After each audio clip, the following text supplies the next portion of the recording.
Welcome everyone, this is On Just Restart, and this time I'm joined by Nate from Nintendo Prime to talk about a lot. How you doing, buddy? Oh boy, it's been a long night, and it's only getting longer the more that stuff keeps coming out. What time is it for me? 2:48. Alright, so I'm not sure if there's going to be a dedicated video talking about this topic or not.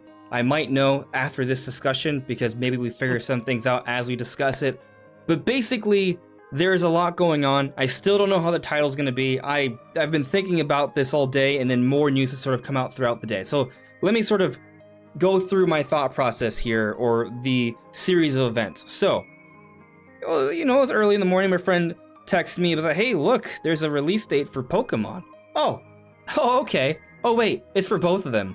Pokemon Legends Arceus is coming out January, and Pokemon Brilliant Diamond and Shining Pearl is coming out November. Now you might say, oh, Pokemon game coming out in November? No big deal, that happens all the time. Yes, but this year's different because there's a big Zelda game. And with a big Zelda game, historically, that's also always come out around November as well. So that makes things a little interesting. But then when you look at Legends Arceus, that's coming out January. A lot of people have been wondering when that's going to come out.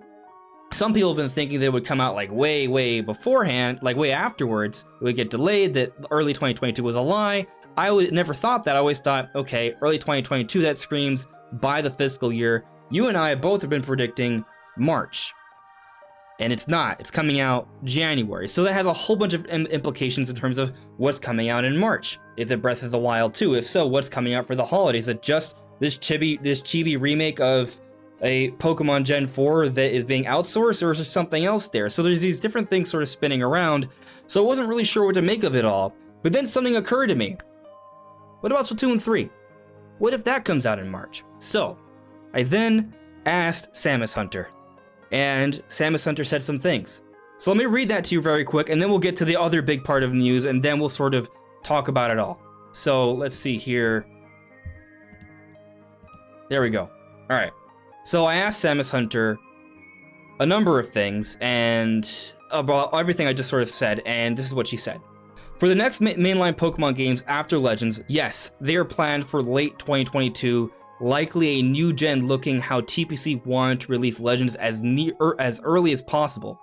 Breath of the Wild 2 was initially planned as one of the last games for 2021, and I personally can see a December release if the development goes well. For Splatoon 3, it's planned as an early 2022 title, so before the end of the fiscal year, like March, it's a strong possibility. Maybe something could shift if Breath of the Wild 2 gets delayed, but usually Nintendo doesn't like to shift fiscal years for its games. So then I got all of that, and there's a few different things there. One, because Legends Arceus is coming so early, she sort of helped to sort of validate my suspicions there that maybe Gen 9 is coming out in time for the next holiday, and Pokemon and Game Freak will sort of maintain that 3-year cycle for the generations. But the bigger thing for the more current set of games that are coming, Splatoon 3 apparently is planned for the fiscal year, according to Samus Hunter, who is continually sort of proving to have an incredible track record. So if Splatoon 3 is coming out this March, what does that say about the rest of the lineup? And then I saw a video from my friend Nate here, breaking news from Bloomberg and Takashi Mochizuki about the Switch Pro. And apparently, this is a Bloomberg report. This isn't a rumor. It's not from 4chan. This is not coming from I don't know where. This is not Reset Era, this is not even Samus Hunter. This is coming from Bloomberg, or an actual report from a reputable technology news reporting site. September or October will apparently be the release for the Switch Pro. It'll be more expensive than the current Switch, and they're going to start production this summer. And if that's happening,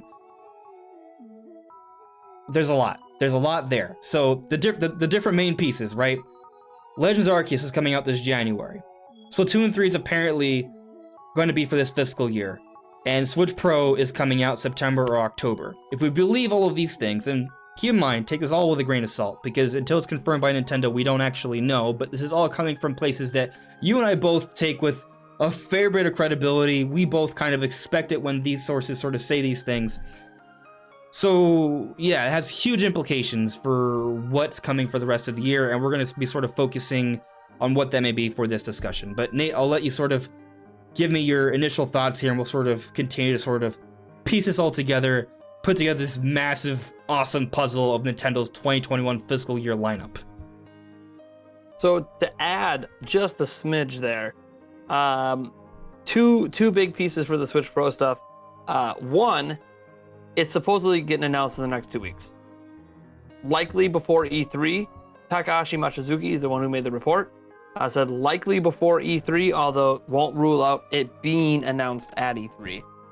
But the idea there is that Nintendo wants it, or it's not really Nintendo, it's their partners, the third-party publishers are kind of pressuring Nintendo to reveal it before E3 so they can reveal Switch Pro versions of games at E3. Essentially, they want their games to look as best as they can on Nintendo's hardware, and that's not on the current Switch. That's on the upgraded Switch. And the other one is obviously that they are going to phase out the old Switch slowly. They're not going to get rid of it this year, but it's one of those, production for that's going to ramp down as production of the Pro ramps up, and then eventually they'll stop making the OG version. They will keep making the Lite. They are going to keep that budget $199 model. So that's kind of a big thing. Nintendo wants that budget model, which, by the way, this is something I just remembered. This kind of goes against something Samus Hunter said at one point about how Nintendo wanted the 3-model system, how one was going to be like the family model, one was going to be the enthusiast model, one was going to be, your budget model. And family model out the door, because the enthusiast model is the same thing as the family model. Well, at least that's what's interesting there. Is I just remembered, I'm like, wait, I remember making a video about Samus Hunter saying they want the 3-model system, and they're hearing, well, yeah, that will factually happen this year, but that's not actually their long haul plan. Again, this is all until Nintendo says anything, But I just realized that's almost a contradictory thing. Yeah, sorry, you got something you want to add there? Well, there's a whole bunch of things I want to add there. But to that specific point there, I mean, it could just come down to interpretation of information, right? Interpretation of marketing material seems to be what she gets her hands on. So it's all, maybe that's how they sell it this holiday, but that's not how they're selling it long haul. Right, and the other thing is that who's to say that they won't introduce another model, right? Later down the line, which sort of satisfy what Samus is saying. So there's angles to this for sure. But going back to what you were saying though, in terms of them phasing things out, it makes tons of sense. So firstly, if you look at the new Nintendo 3DS, which is our best it's probably our best actual comparison here, they phased out the original 3DS when the new 3DS came out. So that sounds very similar. But the other interesting thing is that if this is all true, it sort of answers another question we've had on our minds for a while. Why was Nintendo so quiet about their second half of 2021 during the February Nintendo Direct?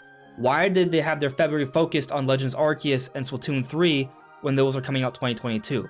Well, it would make sense if they're going to actually reveal the Switch Pro before E3, and the games they'll be showing off at E3 will be taking advantage of the system's powers, and they will look pretty nice when Nintendo's showing it to the world this June. It makes sense. The puzzle pieces are coming together, my friends.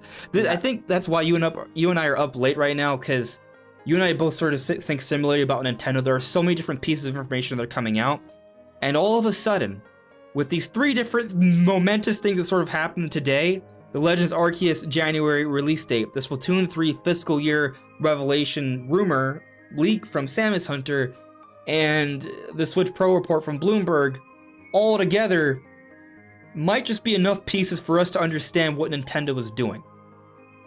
I think it's very obvious. Like, if the Switch Pro stuff is true, and right now, out of everything that, the Pokemon data announcements, that's official.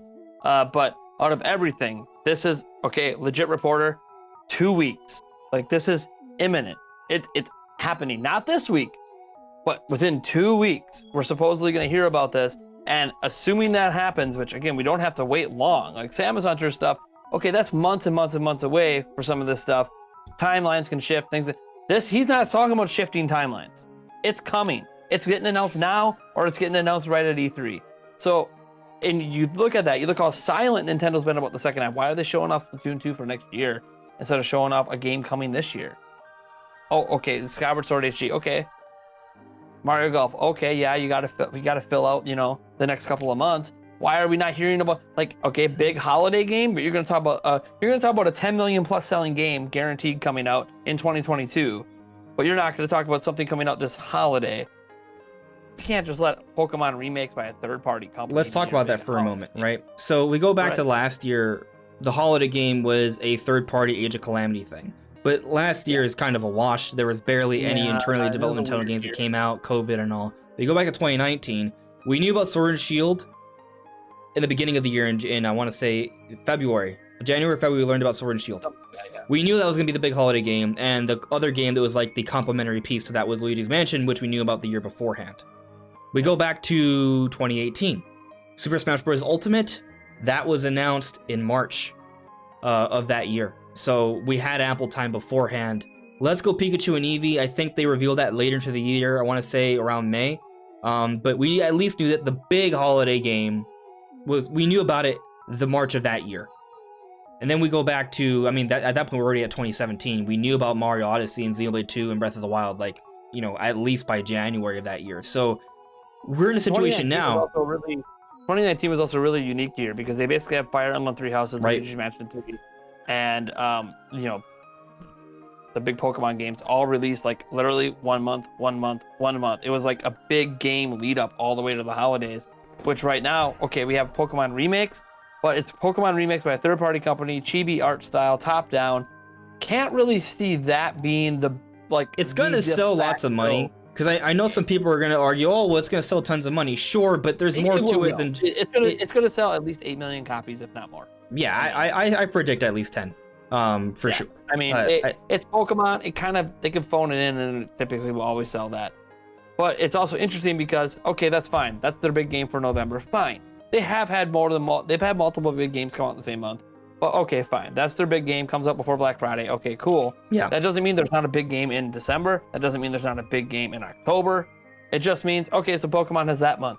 We have other months to worry about. And if you're launching a Switch Pro in September or October, specifically October, I'm sorry, you're telling me you can't launch a Breath of the Wild 2 in the same month and end up having that sell oodles and oodles, and you double, like Black Friday comes along and you got Breath of the Wild 2 on the shelves and a new Pokemon remake at the same time? You can't tell me Nintendo ain't gonna be happy about that. They just Mansion 3 in Pokemon and Fire Emblem in Pokemon. Like they do this all the time. They double whammy. Even when Odyssey came out, there was a big game that came out before Odyssey as well that really helped push that holiday. This is one of those situations where if the Switch Pro report is correct, which I have no reason to doubt Takahashi Machizuki, if you doubt him, you don't have to go back that far to find him being right. The Switch Lite, he was right about the specs, he was right about the size, he had exact dimensions of it, he was right about when it was coming out, when it was going to be announced. He was right on all of that. So if he was right on all of that, there's no reason to inherently doubt.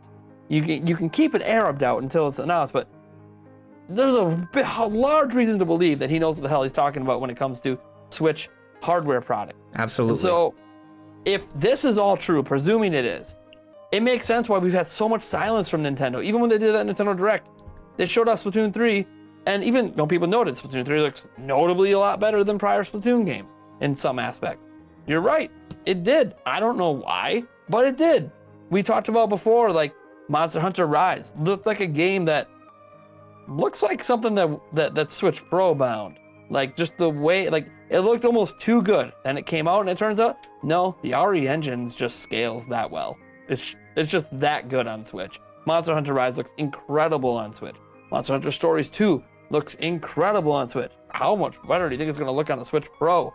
I remember Capcom being drilled about Monster Hunter Rise. Is that footage on Switch Pro? Maybe some of the footage was on Switch Pro, but they ain't going to tell you. It's crazy because the Switch Pro is coming out then. Everything's lining up because what was one thing Samus Hunter did note about Switch Pro is that Nintendo wants the lineup secured for Switch Pro when it comes out. Well, lineup secure, which means essentially, okay, that would make sense. Skyward Sword in July, maybe they have nothing in August because September, October, all the lineups are built to take advantage of the Pro. The Breath of the Wild 2, even the Pokemon Brilliant Diamond, Shining Pearl thing, maybe there's some bonus stuff with that takes advantage of. Maybe 4K. It's high frame rate. Yeah. 4K is already a big thing, right? And Legends Arceus, people noted, man, the frame rate looked kind of choppy when they showed it. Maybe that's because they weren't showing the Pro footage yet. That just instantly smooth. Like maybe they said, hey, when we run this on Pro, it looks great, but like we want to show it in its worst light before you see it in its best light on the Pro. And people might be like, that sounds insane. That would never do that. Well, go back to, I know it's a third-party company, but Hyrule Warriors Legends ran amazing on the new 3DS. Single-digit frame rates on the normal 3DS.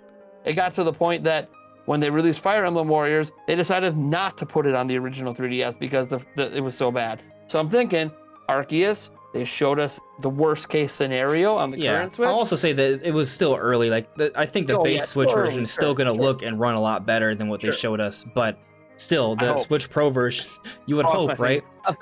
Historically speaking, like, okay, you know what? Yeah.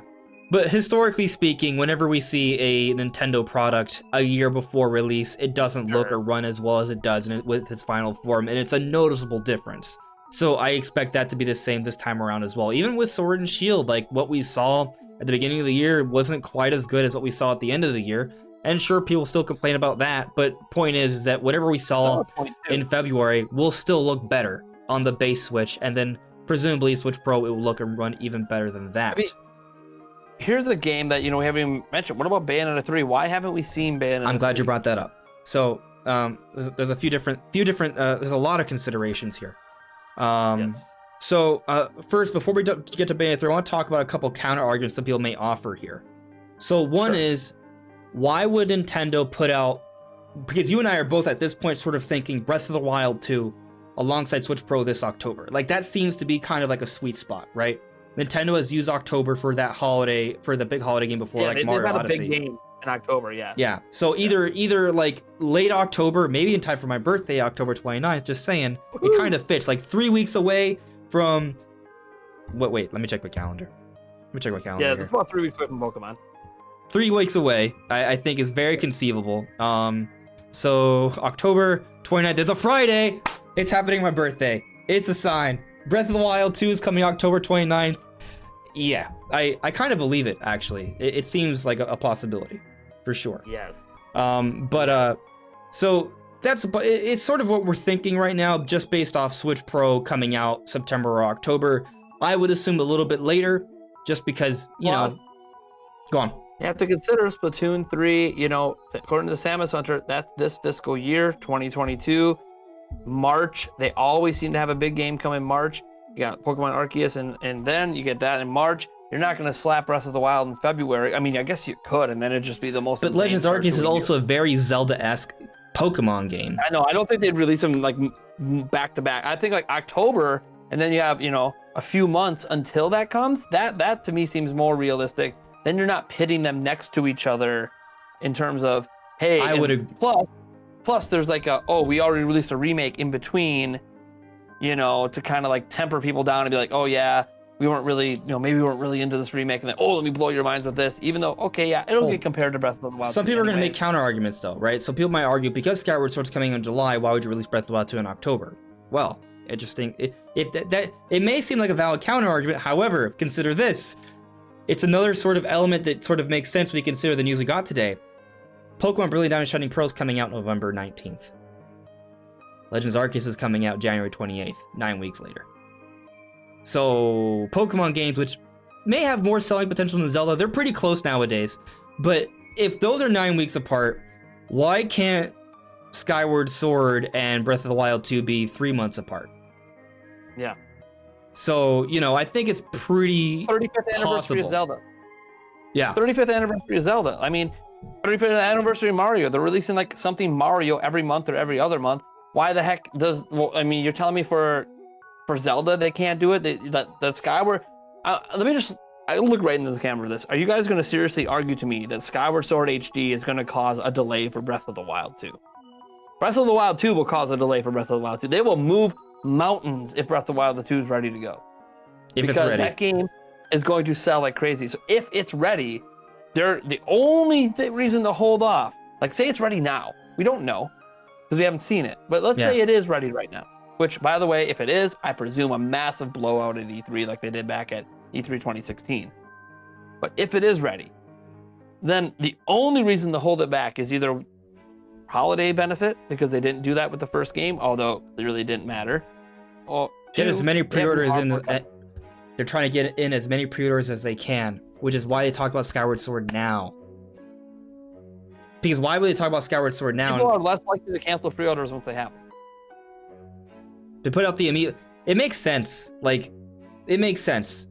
And yeah, I've talked in the past on other videos how there's a chance that Skyward Sword actually has a connection to Breath of the Wild 2, which, by the way, if that's proven true at E3 with Breath of the Wild 2 news, guess what? People aren't going to cancel their Skyward Sword orders when they now know, we need to play this game. We need to learn the story because it's going to matter in that Breath of the Wild 2. It's going to push sales of that leading into the release of Breath of the Wild 2. I'm just saying, things will line up. 35th anniversary of Zelda. I fully believe there's going to be multiple Zelda releases. It doesn't all have to be old games.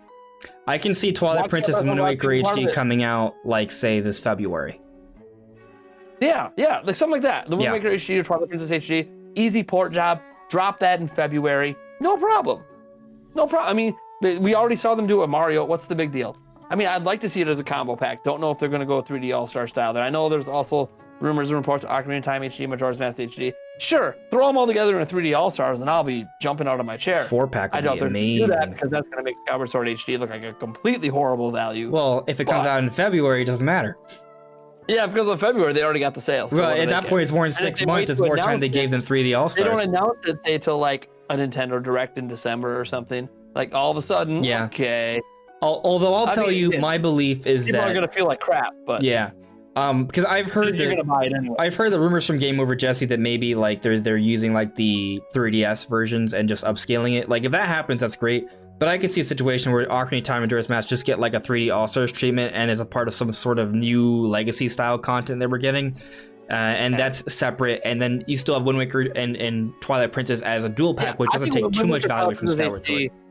I feel like Wind Waker Twilight Princess HD could be bundled, especially for that February period, because one, they're big games, but two, they've already been HD'd and re-remastered at higher prices on the prior system. So just being like, hey, you know what? Skyward Sword HD has never had that treatment. Now it does. And so that's why that's 60, and that's why we're packaging these two. I think that is a bit of a justification. By the way, especially if they're not 60 FPS. The only one making those justification, by the way, are fans. Nintendo doesn't care. They just want you to buy it. They don't feel like they have to justify anything. You buy it, that's their justification. So I don't know. This to me, everything seems to be lining up. And this is just games that we know are in development. Right. I mean, there's still the 2D Metroid that everyone keeps saying is going to get announced. And maybe Bayonetta. Maybe New Xenoblade. There's a lot of options. Not all of these will make it, though. That killer lineup, man. So I actually like that you were talking about... Yeah, for sure. But I like that you were talking about 2019 earlier, right? Because I feel like another counter argument people may offer is that there's no way Nintendo would put all those things together. But you look at 2019, they will. So if you look at the fact that Pokemon games are coming out 9 weeks apart from each other, with that in mind and the 35th anniversary, these Zelda games could be Skyward Sword, July, Breath of the Wild 2, end of October. And the games could be 3 weeks apart because that's how they handled things in 2019, right? So then, keeping that all in mind, right, we're coming back to the Donkey Kongs, the Metroids, and the Bayonettas. Let's think about it here, right? So we know about July, right? But then what about August, September? Presumably Breath of the Wild 2 comes out. Let's. Do you agree with my prediction? October 29th? Like that seems 3 weeks away from Pokemon. Sure, yeah, end of October. I mean, that was around the time Luigi's Mansion 3 came out. Makes a lot of sense. If not then the first week of November, right? Like right before Black Friday. Yeah, they're gonna want it up for Black Friday for sure. Yeah, so 2 to 3 weeks away from Pokemon, but then there's December as well. Like 3 weeks after Pokemon, early December, they could put out maybe a Bayonetta 3 or a Xenoblade 3 or another product from Monolith Soft. Those are all options. Heck, a new Donkey Kong could probably fit really well during that time as well. Could drop in there too as kind of a last gasp before the holiday. For sure. I'll say that if I were to make a prediction, I would say the Metroid game comes out sooner. I feel like that. I would think August, to be honest, because that doesn't need Switch Pro or anything. But it's also one of those. Who knows? The point is, we've seen a packed second half of the year like this before. They've already done it on Switch. And yeah, I know it sounds insane. Think about what we're talking about. Splatoon 3, Legends Arceus, another Pokemon game, Breath of the Wild 2, maybe another Zelda collection, plus Donkey Kong, 2D Metroid. We're talking about all these games that are Fire Emblem Remake system sellers. Yeah. And you might be like, why would they release them so... Well, one, because that probably means they have some big games for 2022, like a new Mario Odyssey game or other big titles coming. Or Metroid Prime 4. Metroid Prime 4 could be... So, like, they could already have a plan for 2022. I don't know if they have a plan for 2023, but they have a plan for 2022. And it's like, it's advantageous for Nintendo coming out of COVID as manufacturing normalizes to keep the Switch selling out while these other platforms are also on the market doing their thing. Because then you have the Pro come out, and if that continues to sell out, that bodes well in the next year. And then obviously, I have a feeling 2023 might be a little bit of a down year, but you never know. At this point, you never know. Yeah, And that's so far out. Let's just get through this year that we don't even know what the second half is beyond Pokemon. Oh, by the way, Shin Megami Tensei 5 is supposed to come out this year, and No More Heroes 3 comes out in August. So it's going to be a jam-packed calendar year. Not even calendar year, fiscal year, because we already. I feel like this is what happened because of COVID. Things got pushed. Now here you go. Oh, and by the way, we're releasing a new system at the same time. Have a good day. I think we could be looking at a situation where I don't know if this period will be considered better than 2017, but I think if we get Breath of the Wild 2 for late October, early November, if we do see this Metroid and Donkey Kong come out during this period as well, alongside Legends Arceus and Brilliant Diamond Shining Pearl and Splatoon 3, maybe throw in, Shin Megami Tensei, maybe they throw in another kind of Nintendo game there.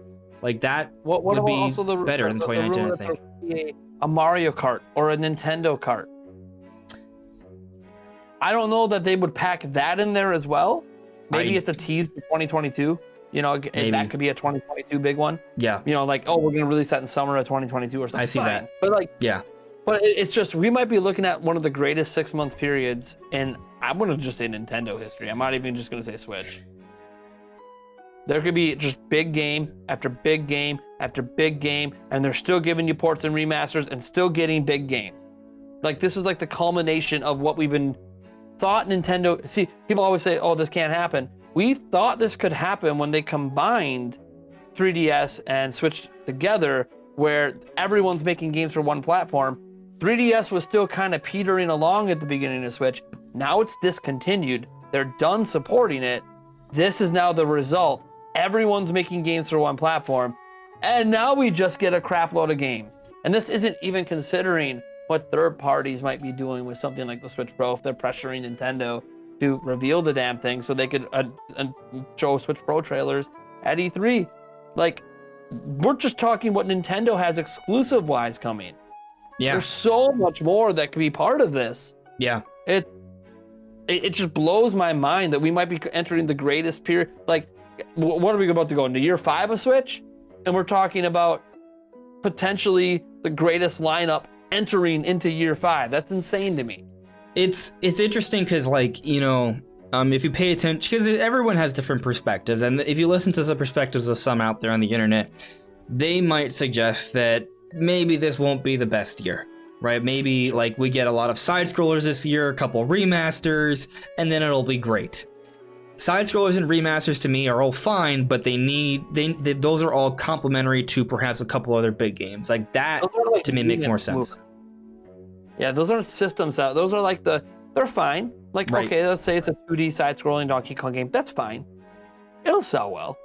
But I mean, it's more like a maintainer of sales than the boost, that Nintendo's. And it's weird because they're already still selling out of Switches. Yeah. And we don't really have big anything quite at this exact moment. Monster Hunter was the last one. Next one's Mario Golf Super Rush. And I mean, it's a Mario sports title, traditionally not a big system seller. But but it doesn't matter because they're already selling out. And I think Nintendo... It's just something interesting every month. Yeah, and it's something, I think one reason to pack the second half, not just because of Switch Pro. Switch Pro makes all the reason why they're packing the second half, because obviously they're holding things back, knowing that it's going to look that much better on Switch Pro. Which I know some people are going to be like, oh, should I regret my Switch purchase a week ago? I don't know. If it's an OG Switch and they're going to phase them out, no. Value on that's going to get higher. If you don't have a 4K television, if you don't care for 4K gaming, maybe it's not really a big deal for you. So I wouldn't really worry about it. If all the games can run at native 720p on that 7-inch OLED, that's a pretty big improvement over the current Switch when you're playing The Witcher 3 at 240p. Mm-hmm. But again, everyone has different standards for visual fidelity, right? Yeah. So we don't know. Some people have told me, hey, Pokemon Snap looks even better in handheld. And I'm like, yeah, the new Pokemon Snap does look good in handheld. I mean, it's on a smaller screen. It's native Yeah. 720p. It looks good. It also looks good on my 4K TV. I'm not complaining. Yeah, it looks great there as well. I like playing Pokemon Snap on the big screen. It just, having that or there, enough. especially you have friends kind of And- watching, everyone sort of pointing at different things to sort of try and figure out and find. It's pretty cool. And I'll always say this, Pokemon Company, you can't let a third-party studio make a more visually stunning Pokemon game than you can make. This is your franchise. Bandai Namco killed it. It's just going to be that way. Pokken Tournament looked better than all the Pokemon games. Bandai Namco is focusing on a different sort of genre, so go on. Yeah, I don't expect like Legends Arceus to be on that level because you can't get that level of visual fidelity. I'm sorry. That's the knock on Switch. You're not getting that level of visual fidelity in an open world Pokemon game. But it's one of those, you see Sword and Shield, you see this. Somewhere in between, you can land Pokemon. Sure. Company. And I think when you look at Legends Arceus, they are moving in that direction. And given that Legends Arceus is coming out in January, as we sort of talked about earlier in this discussion, I'm actually excited for this game. Legends Arceus is going to be great. But I think it's all in preparation for Generation 9, presumably coming out at the end of 2022. Another game to sort of support. I don't even know how, 2022. they're pulling that off. Well, they got multiple development teams that they're, it's all their in a cycle studio loop. is so tiny. I don't know how they're doing it. But hey, that's not for me to worry about. That's their problem. I'll tell you this, it's probably easier for them to do DLC than it is and also to outsource a remake and then just focus on Legends Arceus and then move on to the next generation, as opposed to doing a remake and then the third version and then the next generation. This came up in in my most recent podcast episode. If you guys want to check out my channel and check out the podcast, it'll be linked in the description below. It was brought up, and that maybe one way that this works, that they could actually get out a new generation at the end of 2022, because Game Freak is, in most people's opinions, a pretty undermanned team. For some reason, the Pokemon Company won't let them expand in a way they probably should. Monolith Soft, when they were hiring those 40 employees, some of them were for Pokemon. That means Monolith Soft has a Pokemon team. That means, what the hell do you think that Pokemon team's working on? What is Monolith Soft really good at? Oh, open world. What did they help the Zelda team with? Open world. So what are they going to help the Pokemon team with? Open world. They're working on Pokemon Legends Arceus. So like they are. We got confirmation of that. Yeah, well, I mean, they just, some of the people they were hiring are for the Pokemon game. Oh, gotcha. I don't know how many, but some of them they were hiring, which means they already have people working on it. So if you're hiring more people for it, it's kind of like how we know, oh, they were hiring people that say Zelda, so they're hiring for the Zelda team. Well, yeah. I think I remember hearing a while ago that Pokemon Company moved their headquarters closer to Nintendo, or was it Game Freak? Yes. So their studios can work closer together. Yep. And so I think Nintendo, because if you look at, they're clearly inspired by Breath of the Wild with Legends Arceus, because just the trailer alone, it's very clearly, it's like directly super ripping obvious. off. They basically have an Impa like character narrating it. Like it's so obvious for sure. Yeah. But so I think Nintendo is clearly helping them and saying, hey, we own the IP, we want this thing to work out. Monolith Soft, bringing them on for you guys, help you out. They'll give you 50 people, they'll give you 100 people, whatever you need. You say it, we snap our fingers. We already got the Zelda portion of them working. By the way, Monolith Soft, people don't know, is I think officially, they do have multiple teams, but I think it's officially, as of that hiring post for 40 people, the largest overall team at Nintendo. Now, they do have it split up. They have their team working on Xenoblade. They have their team working on a new IP. They have their Zelda team that literally does nothing but helps with the Zelda games. They have a lot of staff.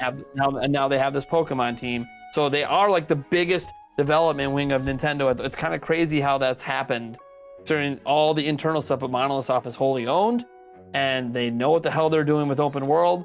And the more open world stuff Nintendo does, the more they're going to lean on their studio that knows what the hell they're doing with open world. So yeah, this is exciting. There's just so much going on right now. It is so exciting. People always ask me, and I'm going to ask you this, Andre. People always ask me, Nate, what the hell are you going to do when the rumor season's over and E3's all done? Hello, second half of 2021. Oh my God. There's gonna be a ton of talk about, like, I mean, for me, like, I try and cover news and stuff, but there's also theories about games and things of that nature. Like, we're just getting started, guys. We're just getting if this started. second half is as good as it looks like it's going to be, and I think E3 is going to confirm a lot of it. I mean, we have games to talk about, guys. Right. There'll be less speculation about release dates and more speculation about the games themselves. Like, as an example, if Breath of the Wild 2 is coming out in October, what you think Nintendo's just not going to talk about it until it releases? Come on.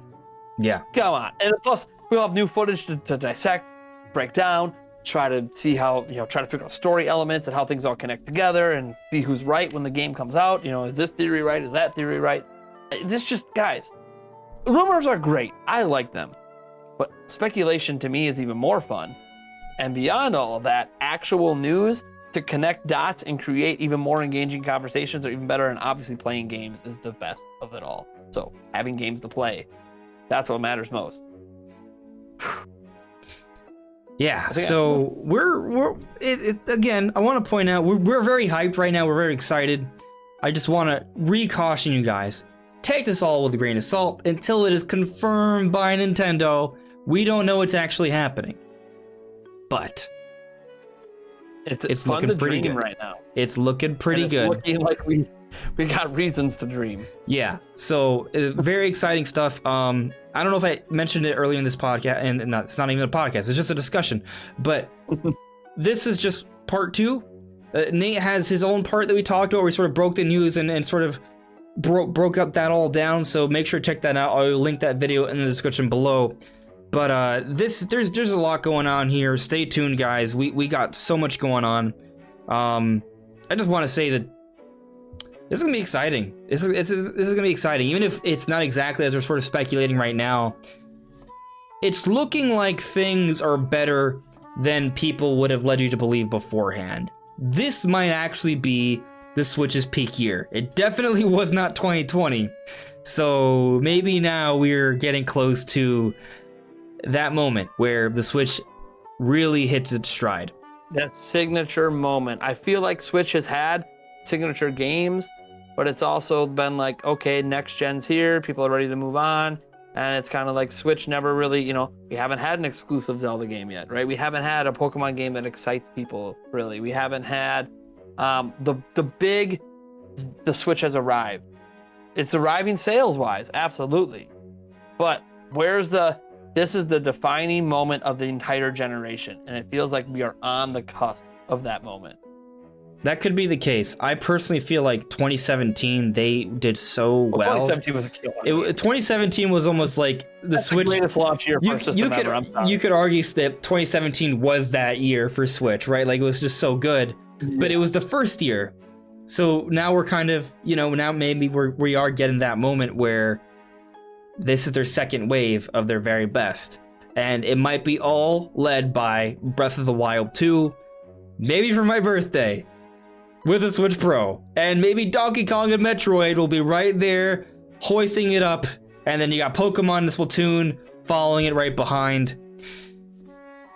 We'll see. But I think it's going to be a really, really good year. Yep. Yes. All right, guys. That is Nate from Nintendo Prime. I will link his channel and his part of this discussion in the description below. Make sure to check that out. But we'll see y'all really soon. Take care.